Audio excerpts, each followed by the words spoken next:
राधे राधे ओम नमः शिवाय। दोस्तों, आप सभी लोग जानते हैं कि सभी बच्चों के 10वीं और 12वीं के बोर्ड एग्जाम शुरू होने वाले हैं और अपने 10वीं और 12वीं के बोर्ड एग्जाम को लेकर बच्चे परेशान भी होंगे, उनके माता पिता भी परेशान होंगे, ना जाने इनके पेपर कैसे जाएंगे।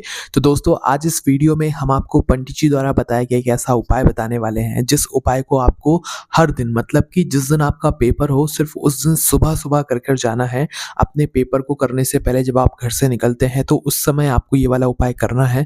फिर उसके बाद में आपको पेपर देने के लिए जाना है और जब आप इस उपाय को करने के बाद पेपर देने के लिए जाएँगे तो आप उस पेपर में फेल होंगे ही नहीं, पास हो जाएँगे और अच्छे से अच्छे नंबरों से प्राप्त हो मतलब आपको प्राप्त होंगे। इसी के साथ में आपको जितने नंबर चाहिए होंगे आपको उतने नंबर भी मिलेंगे। पर इस उपाय को करने से पहले एक चीज़ का ध्यान रखिएगा कि आपको भी अपनी मेहनत पूर्ण रूप से करनी पड़ेगी। आप जितनी अच्छी मेहनत करेंगे उससे ही ज़्यादा अच्छा आपको फल मिलेगा इस उपाय को करने के बाद में, ठीक है? तो सबसे पहले अपनी मेहनत ज़रूर कीजिएगा। जिन लोगों को ऐसा डर लगता है कि उनका पढ़ा हुआ वो लोग भूल जाएँगे लिखते समय, या वो लोग पहली बार बोर्ड एग्ज़ाम दे रहे हैं 10वीं का 12वीं का, तो भई वो लोग कैसे देंगे, लिखने में परेशानी होगी। तो आपको कुछ नहीं करना है, मात्र घर से निकलने से पहले ये वाला उपाय करना है। और ध्यान रखना, ये वाला उपाय उस दिन करना है जिस दिन आपका 10वीं या 12वीं का जो बोर्ड एग्ज़ाम है वो होगा, ठीक है? उसी दिन सुबह-सुबह करना है। बच्चों को अपने हाथों से ये वाला उपाय करना है। 10वीं 12वीं के जो भी बच्चे हैं, माताएँ-बहनें अपने बच्चों को ये वाला उपाय समझा सकती हैं, पर करना उनके बच्चों को ही पड़ेगा जो बच्चा पेपर देने के लिए जा रहा है। इस बात का आप लोग विशेष रूप से ध्यान रखिएगा, ठीक है? तब आपको करना क्या है, वो ध्यान से सुनिए।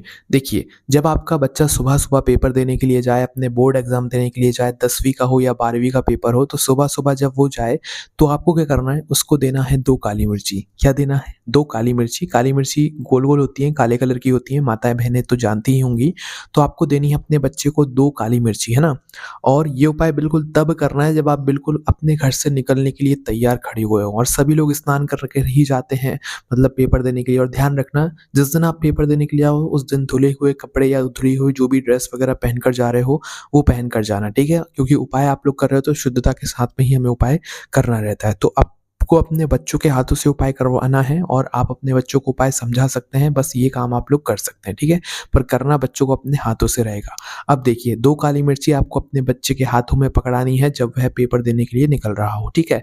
तो करना क्या है, सबसे पहली चीज़ तो आपको आपके घर में एक छोटा-सा शिवलिंग ज़रूर होगा आपके घर के पूजा घर में। तो आपको करना क्या है, 1 काली मिर्ची अपने बच्चे के हाथ में देकर उसके सीधे हाथ की तिली में देना है और उससे बोलना है कि इस 1 काली मिर्ची को वो अपने ही घर में जो छोटा-सा शिवलिंग है, उस शिवलिंग के ऊपर समर्पित करे। शिवलिंग के ऊपर भी ना समर्पित करे तो शिवलिंग के पास में कहीं वो है 1 काली मिर्ची रख दे, ठीक है?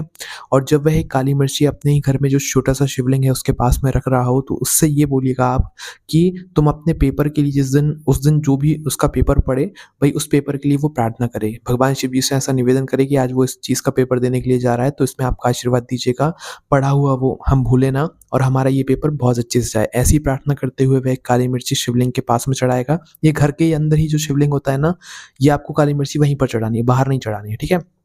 तो अपने ही घर की शिवलिंग में ये काली मिर्ची अपने बच्चे के हाथ से चढ़वाकर उसके बाद में उसके हाथ में दूसरी काली मिर्ची दे देना है। और दूसरी काली मिर्ची आपको जब देना है जब वह बिल्कुल तैयार खड़ा हो घर से निकलने के लिए, ठीक है? पेन, कॉपी सब कुछ अपने हाथ में रखा हो और सब कुछ रखा हो, ठीक है? जूते वगैरह सब पहन लिए हो, है ना? तो दूसरी काली मिर्ची आप दे दीजिएगा आप उसे और उससे बोलिएगा कि जब जो आपके घर के मेन चौखट है या मेन गेट है वहाँ पर आकर रुक जाए, ठीक है? अंदर ही खड़ा रहे। अब उसे करना क्या है कि अपनी है जो दूसरी काली मिर्ची है, इस काली मिर्ची को वह अपने मेन गेट पर चौखट पर रखेगा सबसे पहले तो, ठीक है? वहीं पर कहीं पर रखेगा और क्या करेगा वो उल्टा उसका जो भी पाँव होगा, उस काली मिर्ची को अपने मेन गेट पर, मेन चौखट पर रखने के बाद या दीवार पर कहीं पर भी मेन गेट पर रखने के बाद दूसरी काली मिर्ची को उसके बाद वो अपना उल्टा पैर पहले अपनी चौखट से बाहर निकाल कर श्री शिवाय नमस्तुभ्यं बोलकर निकल जाएगा और फिर सीधा वो पेपर देने के लिए चला जाएगा, ठीक है? ध्यान रखना, पहले दूसरी वाली काली मिर्ची मेन गेट पर चौखट पर आपको रखनी है, बच्चे के हाथ से रखवानी है। उसके बाद बच्चे से बोलना है कि वो उल्टा पैर पहले रखे चौखट पर, फिर उसके बाद जो है अपने पेपर देने के लिए निकल जाए, ठीक है? ऐसा निकलने के बाद जैसे ही वो अपने पेपर देने वाले एग्ज़ाम हॉल में पहुँचेगा लिखेगा तो वहाँ पर उसे इस बात का ध्यान देना है कि जब वो पेपर लिखना शुरू करे ना, तो उस समय बस उसे श्री शिवाय नमस्तुभ्यम का एक बार मन ही मन जाप करना है, उसके बाद लिखना शुरू करना है, ठीक है? पेपर के अंदर आपको श्री शिवाय नमस्तुभ्यम नहीं लिखना है, कोई मंत्र नहीं लिखना है। आपको बस जब आप पेपर लिखना शुरू करो, आंसर शीट लिखना शुरू करो, तो उस समय आपको मन ही मन एक बार श्री शिवाय नमस्तुभ्यम बोल देना है और अपना पेपर लिखना शुरू कर देना है। और भगवान से एक बार प्रार्थना ज़रूर कर लेना पेपर लिखने से पहले कि आज हम पूरा पेपर आपके भरोसे लिखेंगे, आप हमारे साथ दीजिएगा, हम कुछ भी बोलें तो आप हमें वो चीज़ याद दिला दीजिएगा। फिर आपका जो पेपर है वो अच्छा जाएगा, भले आपने कम पढ़ा हो पर आपके अच्छे से अच्छे नंबर आएँगे। जिनने बहुत अच्छे से पढ़ा होगा भई वो बहुत अच्छे से अच्छे नंबर यहाँ पर प्राप्त करेंगे इस उपाय को करने के बाद। इस उपाय में अगर आपको कोई भी परेशानी आती है तो हमसे कमेंट करके पूछ सकते हैं। राधे राधे, ओम नमः शिवाय दोस्तों।